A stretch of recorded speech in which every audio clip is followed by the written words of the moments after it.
Welcome to the SheShed. I am super excited to have you here tonight. As many of you know at this point, if you have been following me on social media, you know that June is Child Awareness Month. And what the heck is Child Awareness Month, Tina? Let me tell you, I'm going to be honest. Up until a few weeks ago, I had never heard of it. I've heard Child Abuse Awareness Month. I've had heard, autism awareness month, all things associated with children, but never heard Child Awareness Month. But then when I looked into it a little deeper, I found that it was an opportunity back in the day to where it was supposed to be to honor individuals that, children that died from some type of violent act, and it was how they are honored. And recently, it has been changed to provide awareness to children as our future and how we want to impact the lives of children by the things that we do. And so here in the She Shed, it's all about trying to see and view a different way, having a different view on things. And so we like to bring in guests that can share a different idea and help us to think outside of the box. And I'm super excited with the guest for tonight because her story is one that I think is gonna, as we say, make you clutch your pearls a little bit, and but also help you to realize that we are all the same. We all have those little things that go on in our life that we try to keep secret, and that we are told to keep secret and so forth and whatnot. But I'm not gonna spoil anything. I want you to listen to her story. So first of all, let me just say Sandra Crooze is she is a trauma healer. She's an intuitive coach, and she's a Reiki master. And if you don't understand what any of that is, I'm sure she's going to explain it in more detail than I ever could. But it is all about energies and manifestation, and she teaches it from a perspective from what she has gone through. And that's what I love, because many people are teaching things, but are they teaching it from a space of knowledge or just book knowledge? And there's difference from learning and teaching from lived experience. She is a published author. She's a wife. She's a mom. She's the whole package. And I just want to make sure that we invite her and bring her in the room with a little bit of spaz. So hold on, let me get her in here so she can join the party. Hey, Sandra. Hi, Tina. I am excited. Thank you for saying yes to for jumping off and kicking off our Child Awareness Month. Um, were you like me? Had you ever heard of Child Awareness Month, or am I just out here on this little vessel by myself? Honestly, I've never heard of it. I've heard of child abuse awareness and all that, like you said, but never child awareness. No. No. I mean, it was just amazing to me. I'm like, okay, well, what are we supposed to do with this? Like, but when I looked at it and I read in it deeper and did a little research, it was just really focusing on how children are our future and how we need to pour into them more. And I really like that, because being a mom of five, yeah, it's a lot. That's a lot of pouring. But I mean, it is important for us to pour into our children. However, I wanted to make sure that we do what we always do in the She Shed, and we bring light to situations, and we shed the weight of the things that hold us back. And that's what the She Shed is all about. So you heard my introduction of you, but I want Yes. you to share with the people exactly who Sandra is. Well, how much time do you have? Got what you need. I'm Sandra Crooze, and I'm originally from Germany. I fell in love online with my husband, and we're now this year married 19 years, still happily married, still growing together. We Good. have a 10-year-old son who I adore. Of course, I do. I'm a trauma survivor. I was molested when I was 12. I was sexually harassed at the age of 14. I was bullied in school between the age of 16 and 17, not just a couple of people, but almost my whole class. Mm. And I was sexually assaulted multiple times between the age of 19 and 25. I was raped at 22. And if that wasn't enough, when I went to see a psychologist to that my family doctor highly recommended and said I should go see him to help me through my trauma, he dismissed me after our first session saying, I believe you already worked through it all. What am I supposed to do? So that led me to hitting rock bottom. Absolutely. But the thing about rock bottom is you have two choices. You can stay down there or you can climb back up. It's true.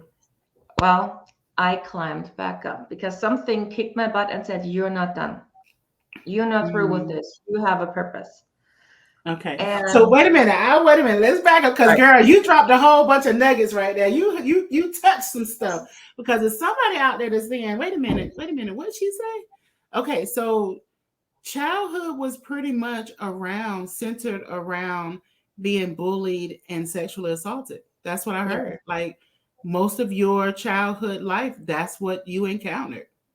hmm that's And true. then when you finally and I want to dive into that a little bit, but then when you so let me ask, so how did you deal with that? How as a child, knowing this was happening, did you share it with anyone? What did you do? Well, when I was 12 years old, I guess I should go a little bit into the story so you get an idea of what happened. My mom made a wish come true for me. She made it possible for me to take care of a pony. Now, I'm a 12-year-old who doesn't love horses, right? But we didn't have the means for me to own a horse or get riding lessons or anything. But she had a friend who owned a stable who needed someone to look after a little pony. So I was over the moon excited. And my mom took me there the first day and she was talking to her friend and then to the stable master. And he was saying, well, don't worry, I'll take care of your daughter. I'll teach her the ropes, make sure nothing happens to her, and I will watch over her. Hmm. So, and long story short, he was the one who molested me. And I was lucky because, first of all, I had no clue what happened. Hmm. I was 12 years old. I was playing with Barbies, right? So how would I know what it means when a guy who was as old as my grandpa or even older touches my breasts? I didn't Right. even know that it was something to be touched. It was just a body part. Correct. I Yeah. wasn't even there yet. I Yeah. mean, and so I was taught that adults know best. I was taught to Hmm. always listen to adults, like any child, I guess, in my age group and younger. But I was never taught that adults are not supposed to do that. Yeah. Because, Yeah. like all the other parents, my parents didn't think that this could ever happen to me because I was very well protected, very well loved. Correct. I had wonderful parents, have, but they couldn't protect me. And that's the thing that most parents don't want to face, that you cannot protect your child from a child molester because they have to be nice, Yes. right? And Yeah. that is a lesson that I had to learn. And I had to learn that it wasn't my fault. Just because it felt uncomfortable, I didn't like it, doesn't mean that it was anything I did or that I caused this. Correct. So I have to say, if I didn't have a friend come over that day who I told what happened, and he had almost forced me to tell my parents, I would have never told them. And I don't know what would have happened then Wow. if I never Because it told them. was something that I mean, like you said, you was excuse me, you had a child mindset, Hmm. and so it was just I can imagine that in your mind, I'm assuming, and we all know we never assume, but I'm assuming it was just like somebody rubbing your arm and just, hey, and move on. But when someone brought it to your attention, no, that's not correct. No one should be touching you there. Exactly. Wow. Yeah. That's And deep. the difficult thing is, I see that with a lot of my clients. They look back at their childhoods and think, why didn't I ever say anything? But the thing is, you cannot look from the perspective of the adult back to the child because the child didn't have that much maturity to know Absolutely. this is not right. And this is Absolutely. very difficult for adults when they try to heal. Yeah, yeah. Have Well, we're compassion gonna with get there, but yes, I just because there's so much, there's so much in here. I'm like a little child. Like, yeah, I want to talk about this and that and this. So, and then you said, as you know, bullying. I was bullied as a child too, so I totally understand that. And that in itself, like especially today, there's a lot of bullying, cyberbullying, and everything going on. And so, you said, how old were you when you were being bullied? 16. 16. Yeah. Yeah. So I know that most around middle school is really, really bad. And it's already awkward in sixth grade, right? But it's really Mhm. bad. And so now you have been molested, being bullied, and then you said you was sexually assaulted. Yeah, multiple times, different men. Wow. Wow. Yeah. Wow. Well, I'm glad you are here to talk Thank you. about it. I'm glad that you have transformed and allowed your story um, to create a space where you can help others. I'm just Mhm. glad to that you came through it because there's someone out there that's not doing well at all because of something that happened in their past and in their childhood, and they don't know what to do with the situation or with the information. Okay, so you were saying that a lot of times you have women or clients that you deal with, and they can't even see back then, and they were trying to figure out what was going on then, or judging themselves for what went on then by who they are now. Mhm. Let's pick up there. Yes. This is very classic because just like when we have children and they come to us with problems, we don't look at it from the child's perspective. We look at the perspective from the adult who's already been through and says, I don't worry about it. It's like when I was bullied. I told my grandmother, and she was like, just ignore them, they're going to stop. Yeah, they didn't stop. Hmm. But it taught me that I cannot find help with my family Oh in wow. this. So felt alone in this. So whatever happened, I always felt alone. I was deserted by my friends after I was raped, like dismissing it, like, come on. Then my mother, when I told her what happened, basically only telling me, well, don't go there anymore. And then nothing else. So she did not focus on me. She focused on her mother's guilt. Oh my goodness, I did this to my child. Mm-hmm, mm-hmm, mm-hmm. Now, What do you wish she would have said? well, first, I would have liked that she would have taken me in her arms and told me, I've got you. That is something that a child needs to know that the adult is taking over. And then I would have liked to understand what actually happened. Mm-hmm. Those things, but really knowing that I've got you, I'm going to take care of this. Don't worry about it. You're safe.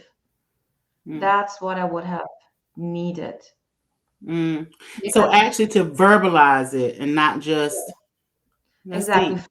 focus on me because I was the victim here. This was happening to me. I had no clue what happened, and I was told don't go there anymore. Now, in hindsight, looking back, I understand my mother. Right. But back then, when I was then a teenager and it all came rushing back during sex ed in Yeah. school, and I realized this happened to me, I was so angry. I was like, how could this be? Why did we never go to the police? Why did you never help me in any way, get me therapy or anything? But Mm. she was brought up like this. That's a problem because parents are already traumatized and they do the best they can, but we don't realize this as children. Now, as a mother myself, I see it in a different light. But of course, me being healed, I know exactly what I would do with that person who touches my child. And it's not Right. pretty. Right. It's not Right. Right. pretty. Yeah. So you say you're healed. What does healed look like to you? Because what does healed look like to you? And then I'll ask the other question. What being healed looks like to me, that I can talk about my story. It doesn't trigger me at all. I have no connection to my story. There's nothing suppressed. There's no emotion that wakes me up at night and where I get night sweats, PTSD, or anything. There's nothing left. For me, I have released all my trauma. I own my story. I own it. I can 100% say, yes, this is what happened to me. I was raped. I was molested. And that's it. And Mm, owning your story is the most powerful thing you can do for yourself. Because absolutely. through owning it, you can release it. Because then it has Absolutely. no power anymore. Absolutely. So if you have a person that they are triggered, would you say they're not healed? Yes, there is still something left. I mean, from my childhood, sometimes my husband says something and I get severely triggered, but I recognize it. So I can release the trigger right then and there because I know what to do. So when you get triggered, yes, a trigger is basically a sign that something within you still needs healing, just like any negative emotion. If you wake up in the morning and I don't know, if you have like a bad dream that triggered something and you feel agitated, you feel anxious.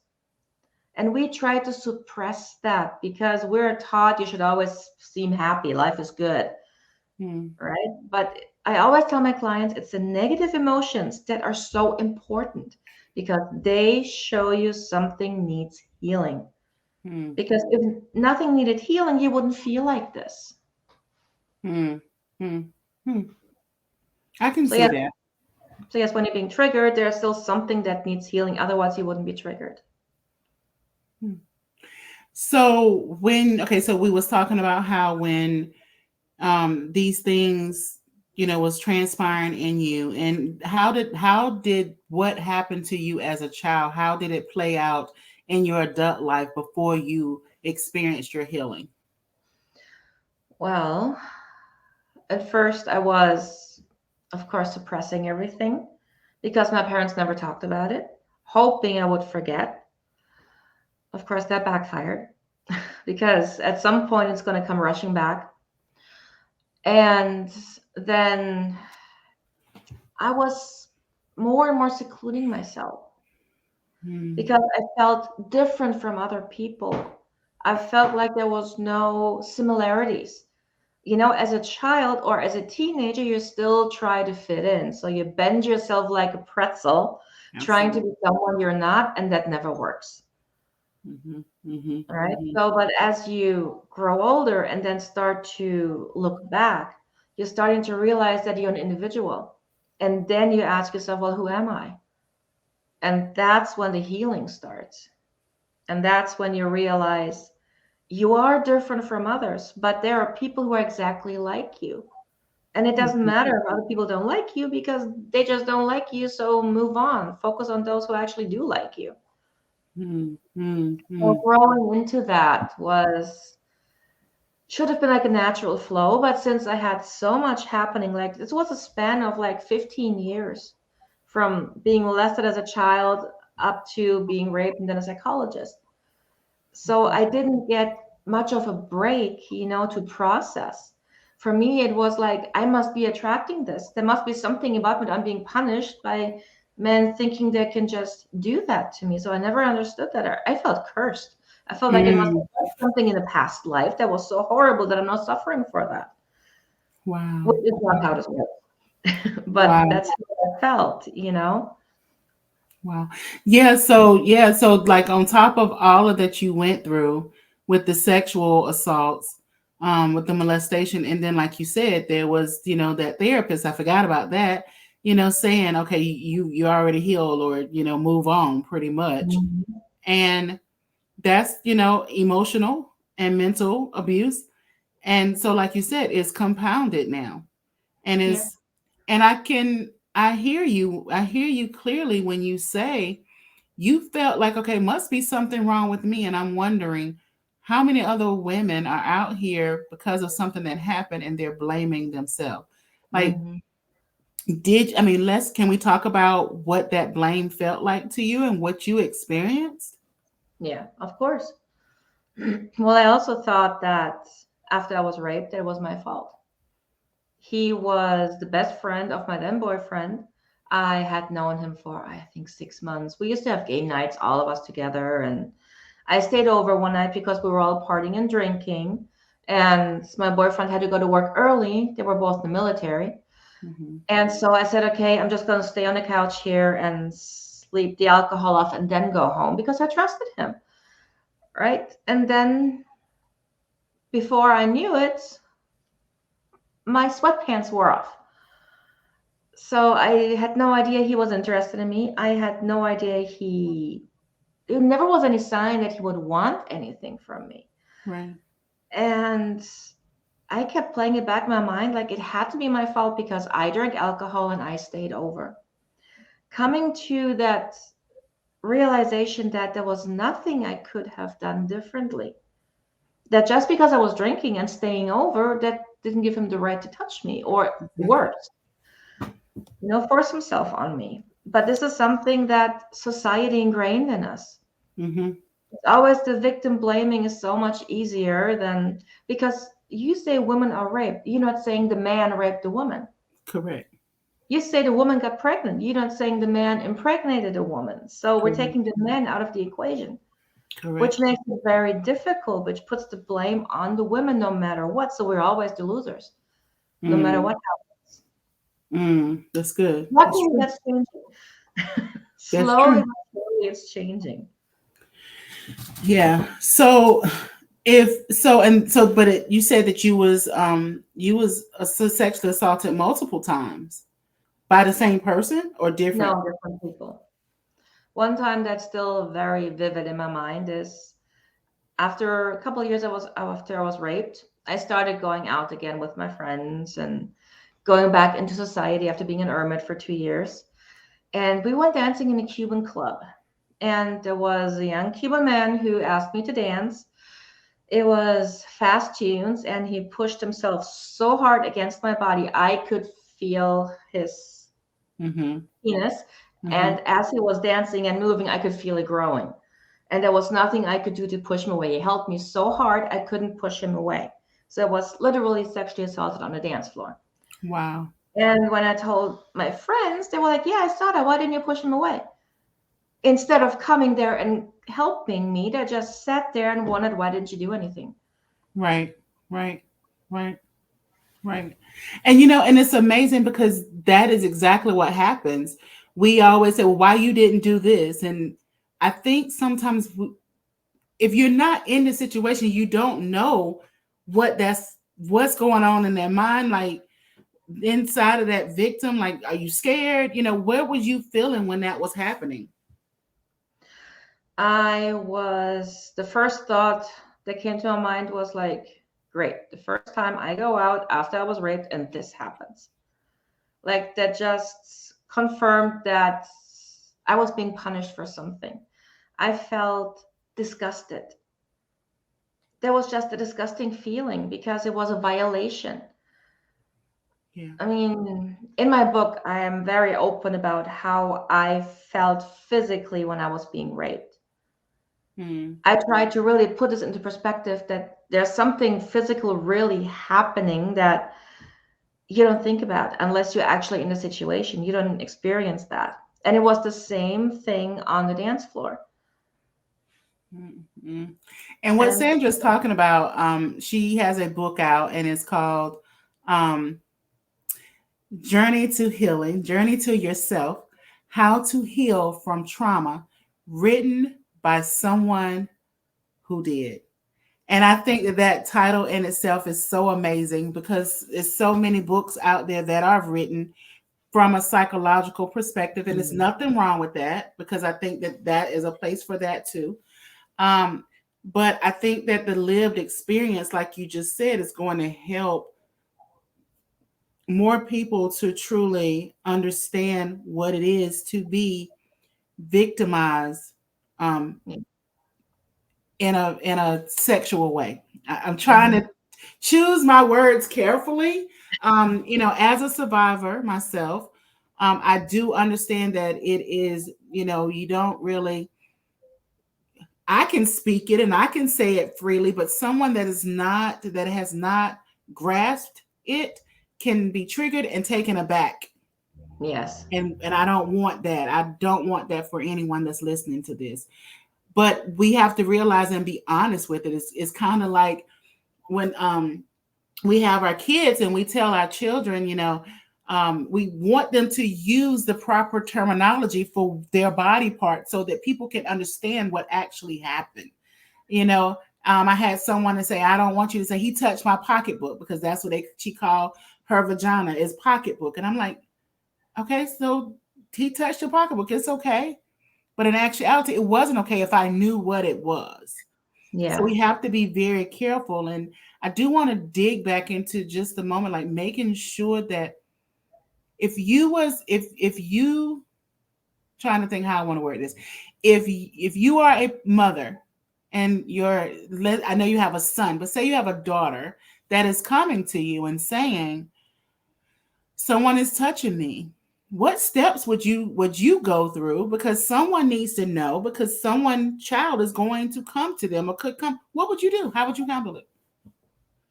The first thing I would do is not think about what a terrible mother I am to let this happen. The first thing I would do is focus on my child, because my child is telling me something that she is completely terrified about. She doesn't know what's happening and she is looking for guidance, help, and support.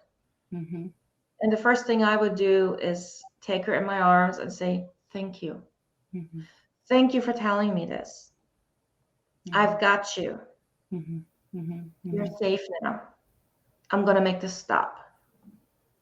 Mm-hmm. And then once I know my child is okay, I will only focus on my child until she is calm, she feels safe, is in bed sleeping. Then I probably will fall apart, which Absolutely. I'm allowed to do. And then I will take action.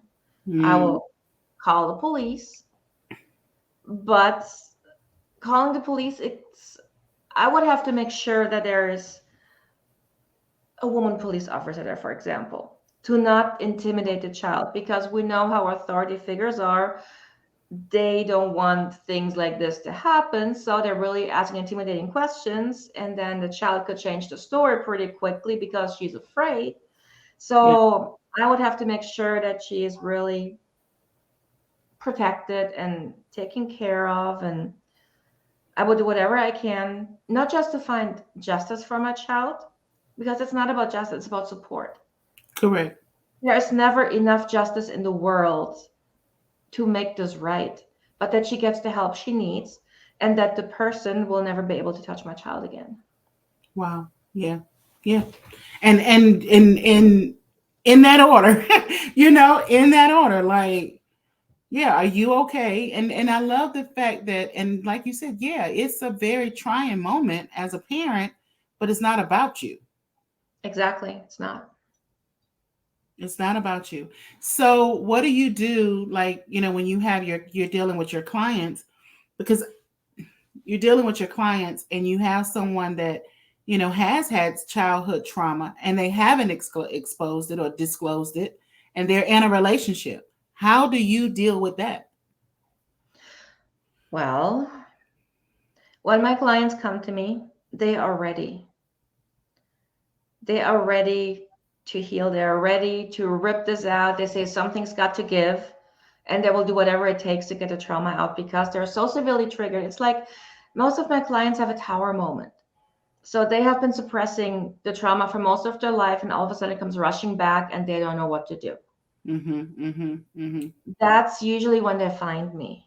And I Okay. say find me because literally I get so many messages saying, I was praying for someone, and here is your website. Oh my God, I can't believe I found you.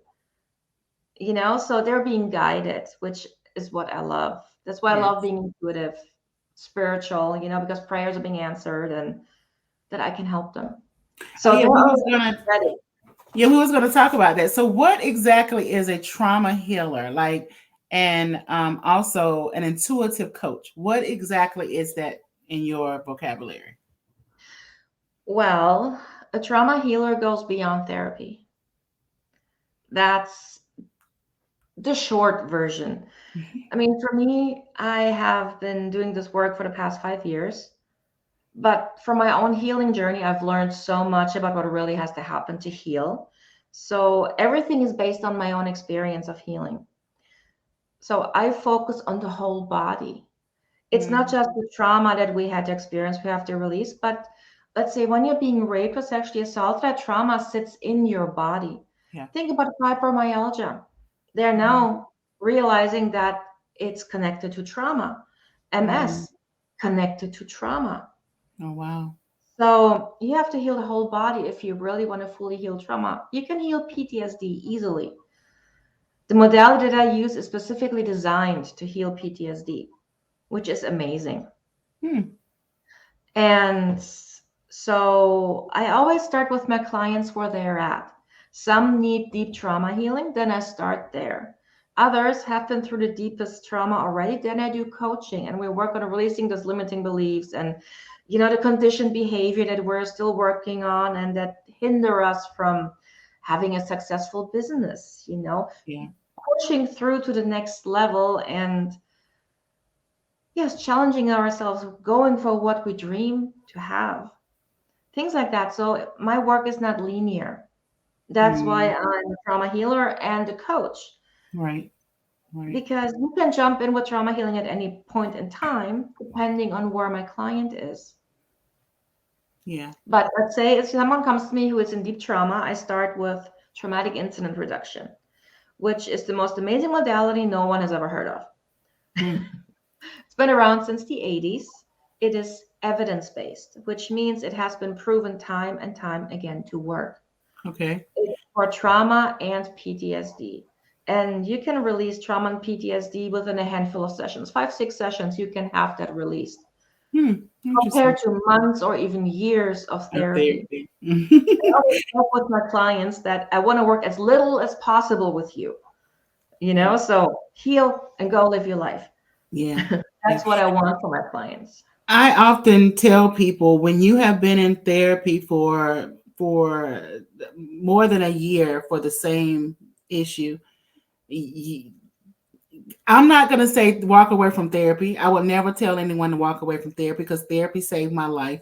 But I will tell you, you need to choose, you need to find something else Yes. that can be added to it because there's something in there that's blocking you from even being able to get what you need from therapy. And I think that that is very important for us coaches to realize and understand there's a place for everything. Yes. Um, but if you are in coaching, I mean in therapy for more than a year, no, Yes. Not this going deep enough. no, no. See, So yeah, do you work with the do you work with therapists or do you work alone? Have you ever worked with a therapist to help someone go through come through the not healing? yet. I usually work alone. Okay. I would usually, when I see a client is still too deep in trauma and has not learned to cope, go to therapy. Because there you learn how to cope and you release the worst part of it so that you can see it from a different perspective. That's good. That's So, good. and then there's so many different modalities out there. In my book, for example, I suggest different ones to try out. Like yoga, for example, can help you release trauma. That's Mm, incredible. yeah. There's recreational therapy, there's EFT tapping, there's Reiki. I use Reiki to help my clients release trauma because sometimes it's about the energy Yeah. that is stuck because trauma, emotions, feelings, everything is energy. And sometimes you don't know why you're being triggered. And to be honest, it doesn't matter because you release the energy, you release that trigger without having to go through it and analyze it and process it. Some of my clients cannot process triggers, it's too intense. So I can't Mm, do TIR with them, traumatic incident reduction, because it's too intense. So we do coaching and we do energy work. mm. There's so many different ways to release trauma. It's incredible. But modern medicine doesn't tell us that, Sure. which is a big gap. There should be a combination, or there should be, like a questionnaire. Okay, you have been in therapy for a year, so let's see, what are you interested in? Do you like this? Do you like that? Okay, so here's a therapist that can help you through Correct. yoga, release energetically. You like energy work, try out Reiki. You like the outdoors, go recreational therapy and see how a therapist like that can help you. Because Yeah, after all, it's all about healing. absolutely. I think Sandra, you said you're saying a lot, and you're talking my language because I'm the same way. I'm like, there's multiple things. You need a group. You need a community to help heal. You can't do it on your own. Um, so what I heard you say was figure out what is causing this pain. Where is it coming from through therapy? Then get the healing. Because if you can't identify what it is, how are you going to heal it? Right? Is that what I'm hearing pretty much? Yes and no. Okay. I think the first step is to realize that it's something that needs healing because so many people, especially women, are used to their trauma so much that it's become part of their life. And they're saying, well, my life isn't perfect, but it could be worse. That it could be worse is already a telltale sign, right? Because this is not how life should be. Life should be free. Life should be, you're free to do whatever you want. You're free to feel however you want. When you're still suppressing trauma, you can never be 100% happy. You will never Mm, know what true happiness means because you're being happy. You invite the negative emotions to come up too. You that's true. cannot suppress one to feel the other. It doesn't work this way. But Mm, pushing through, releasing the trauma, you have the freedom to feel as happy as you want. And there is no goddamn trigger coming up. Sorry for yeah, swearing. that's okay. Got you. Yeah, I feel you. I hear you. So, you just said something that was key. Like so often, individuals, and I don't like to say victims, but survivors, Yeah, have they have grown so accustomed to the pain that they don't even realize it's pain anymore. It's just a way of life. exactly. And Wow. that's sad. They're numb. They are, yeah, they can be depressed, they can be anxious, but usually they're just numb Yeah. because they can't allow themselves to feel. As soon as they feel, the negative emotions come up. Yeah. And that's what they're trying to suppress. So they will never know what true happiness means. And that's so beautiful. Feeling really happy. Yeah. That's Yeah. what I love the most. Yeah, yeah. I think the most purest thing you can ever see is when you have been through trauma and to catch yourself smiling for no reason at all. It's like, Hmm. Yep. and until you experience that, you will forever be sitting in that pain. Right. And And the and thing is, you won't realize it. yeah, we don't. They don't even realize because it, like you said, it has become such a part of life. Mhm. So Exactly. Sandra, if someone wanted to get in contact with you to actually, they're at that point and they're like, I want to know more about this trauma healing, this intuitive coaching, like where would they start? How would they get in contact with you? Well, the easiest thing would be through my website, riseaboveyourstory.com. If you look right on top, there is a link to book a free consultation. So we can have a chat and we can talk. I can answer all your questions and see if we both are a good fit. Because when I'm working with someone, I drag them through their trauma until we're done. So, which means I work with you, I don't give up on you. So, you have to be ready for that because I'm a stubborn coach. Well, when you've gone through some trauma like that, you need a stubborn coach. You need someone that is going to stay the course with you. So, Yes. Sandra, I want to say thank you for coming and joining me in the She Shed, for sharing your story, for being an eye and giving us a new way of looking at this, and actually kicking off our Child Awareness Month. And if you'll hold tight, I'm going to close out and I'm going to come back and talk to you again. So hold on one moment. So, as you heard, Sandra shared a lot of her story, and she shared how, the things that happened in her childhood was triggering, and it triggered some things in her life, in her adult life, and she didn't even realize it was really even going on until she did realize it was going on. And that's exactly what happens. We walk around with this pain of what has transpired when we was children, as adults and don't realize why we're angry, why we can't smile, we can't laugh, why we're walking around and we have no emotion. Like she said, you're numb. You are just distant from everyone. You don't let anyone get close. And a lot of times it's because of something that happened in your childhood. And so it is time this month we are going to be focusing on the triggers and the things that happen in our childhood that is causing us to miss out on some very fun and important things in life. But we're also going to be talking about how we can keep our children from going through the things that we are going through as adults ourselves. Are you able? Can your child? Are you approachable? Let me ask you that question. Are you approachable? Can your child come to you? And this ain't me blaming you, but this is me asking you to take a moment and ask yourself, can my child come to me and talk to me without feeling any kind of way? They can just open up and know that I'm not going to judge them. That's what this month is about. Because the childhood traumas that you have, if you're not careful and you don't check them, you're going to sprinkle them on your kids and you're going to cause them to bleed from your wounds, not from their own. Remember, you are the CEO of your own life, and it is up to you to make decisions. You get to promote, demote, and terminate anything and everything that is no longer serving you, and that includes your past. Sandra said it very clear. You can heal from this, but you have to be willing and you have to want to heal. All right. I love you all, and I will see you next week.